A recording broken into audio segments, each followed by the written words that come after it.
Is Father Patrick Sullivan of the Congregation of Holy Cross. I'm standing here in King's College University Park next to the statue of Leo the Lion, because the mascot of the college named in honor of Christ the King. I've been at King's for many years, as well as the University of Notre Dame, studying and teaching, counseling, and doing pastoral work. I've had a lot of experiences, 46 years as a priest. However, one experience stands out in my mind, namely the work of the ancient order of Hibernians. If you are 16 or over, of Irish descent or by birth, and if you are a practicing Catholic, I urge you to join. The wonderful scenes you will see shortly indicate the many great things the AOH has done for the church, society, here in the States and around the world. And I want you to join. I know you will never regret it.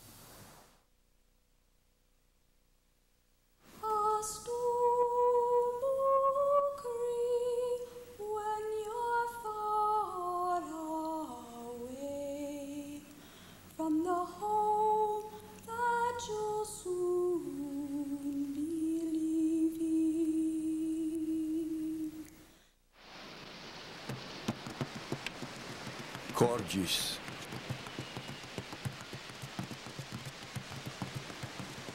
Eintucht.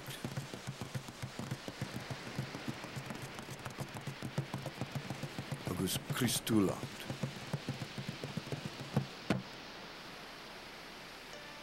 It is hereby declared and decreed that the purpose of this organization, the Ancient Order of Hibernians, is to promote friendship, unity, and true Christian charity, to foster and sustain loyalty to our country and community, to aid and advance by all legitimate means the aspirations and endeavors of the Irish people for complete independence, promoting peace with justice and equity for Ireland, to foster the ideals and perpetuate the history and traditions of the Irish people, to promote Irish culture and language,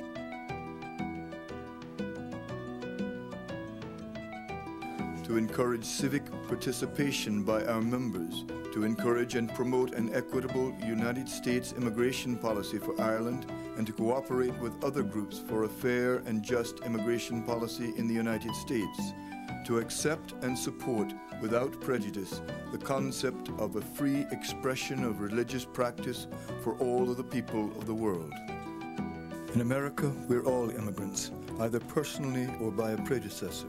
We, the Irish of this country, got here by many different paths, but we know that the contributions of the Irish to every Western country, and indeed the world, is vast, and the roll call of the Irish writers, actors, musicians, heads of industry, politicians and statesmen are names of legend.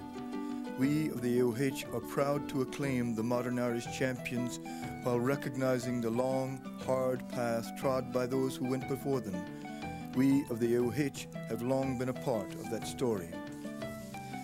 The Ancient Order of Hibernians in America is an Irish Catholic brotherhood founded in the decade between 1835 and 1845 and molded like our warrior sodalities of old. The name Ancient Order of Hibernians was known in Ireland as early as the 17th century, and it's from this lineage through to the AOH Board Éireann that we take our name.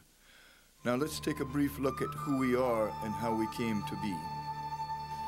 The evolution of our order is as old as the history and myths of the Irish people. No one is certain when the Celts began their march toward Ireland.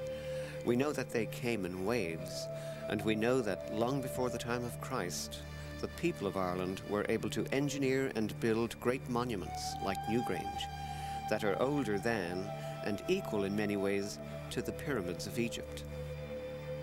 Our lineage goes back thousands of years to the pre-Christian warrior societies of the Red Branch and the Fianna, and forward to the guardian militias of Christian times.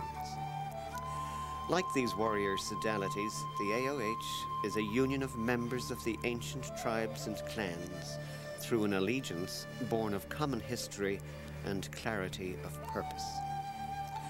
Our history tells us about many of the old brotherhoods, and through the history we find our anchor and purpose. We know, for example, that the motto of the Defenders Society of 1565 was Cargus Eintacht agus Christulacht, friendship, unity, and true Christian charity. And we take pride that our AOH motto, like our brotherhood, is a living link in the evolution of these ancient societies. And we, as with our predecessors, came into existence as warriors, as our people's only line of defence. There were those times when our Irish ways and the Irish faith were safe. Times like when the Vikings were subdued in 1014 by Brian Boru, and then were subsumed into the Irish culture.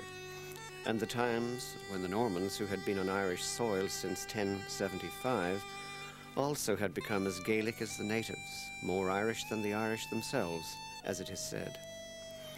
But as with the raids of the Vikings and the invasion of the Normans, there was always danger from powers that coveted Ireland. The lust of the Elizabethans brought the planters and their settlements out to drive Gaelic Ireland to ground.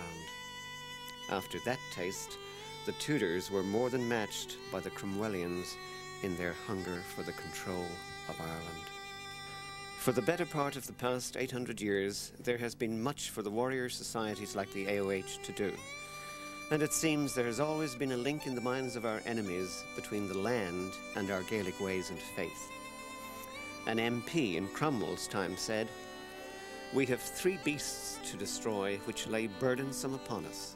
The first beast is the wolf, the second beast is the Tory, the third beast is a priest, on whose head we lay 10 pounds, and if he is eminent, more." After Oliver Cromwell landed, bringing with him the beginning of a methodical genocide in Ireland, there were times of mass slaughter and forced migration, starting with the massacre at Drogheda in 1649, followed by another bloodbath in Wexford. To Connacht or Hell was an epitaph. In all, 28 towns and thousands of Irish were put to the torch and sword. Many old Gaelic families, high-born and low, were forced from their lands and transported to the west. Thousands of young Irish were shipped to the West Indies as slave labor. Despite all the decimations, the old Irish and their Norman Irish kin fought on. In 1690, King James' Irish Home militias were defeated by a professional army of European troops at the Battle of the Boyne. The victor, William of Orange, having signed the relatively even-handed Treaty of Limerick and expecting it to settle things once and for all, left Ireland. William's treaty was shredded by the people he left in charge. Thus began the times of the draconian penal laws. The total body of these laws, like those of the 1366 Statutes of Kilkenny, were intended to divide settler from native and to legislate into serfdom those Irish who were not part of the English Church. They were meant to drive a wedge between Protestant and Catholic, and that wedge was intended to secure Ireland for the English crown. The first law, the Act for the Better Securing of the Government against Papists, denied a Catholic the right to have a gun, pistol or sword, or any other weapon of offence or defence, under penalty of fine, imprisonment, or public whipping. In 1697, there came what was called the Bishop's Banishment Act. The law required all Catholic clergy to leave Ireland by May 1st, 1698, under the penalty of transport